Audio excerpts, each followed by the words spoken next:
Hi everyone. In my preview for this week ahead in markets, I have a laser-like focus on the ECB meeting and what it could mean for the euro. I think it could be especially important after the euro-dollar pair dropped back from the 1.20 level last week.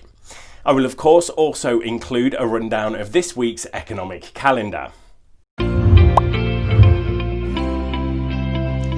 GKFX Prime presents the week ahead. Since I'm talking about euros this week, it reminds me of a joke my friend told me the other day. She said, for the first time this year, I didn't go on a trip to Europe because of the coronavirus.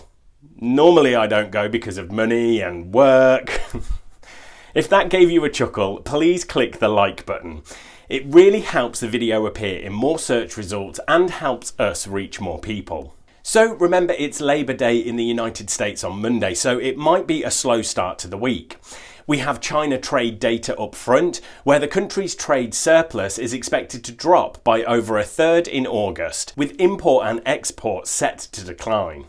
China also releases foreign reserves data and Japan updates on Q2 GDP. There is Eurozone GDP, then China CPI, before the two interest rate decisions, first from the Bank of Canada and then from the European Central Bank. The big one at the end of the week will be US inflation stats for August.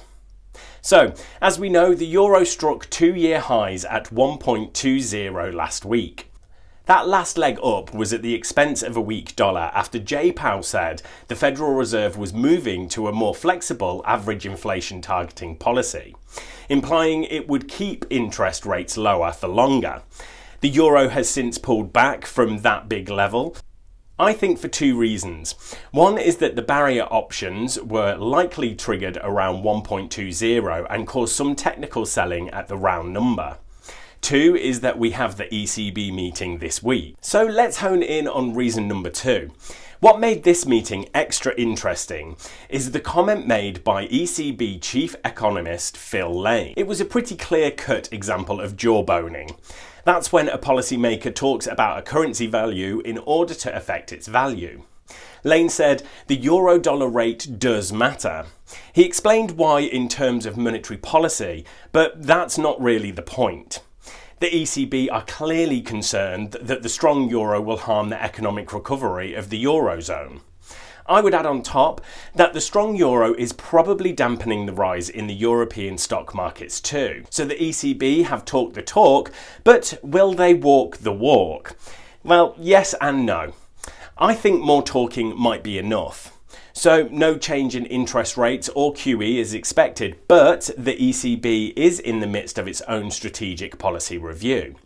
If the ECB even hints that it will follow suit with the Fed and make its own pivot towards AIT, then that might be enough to pull down the euro.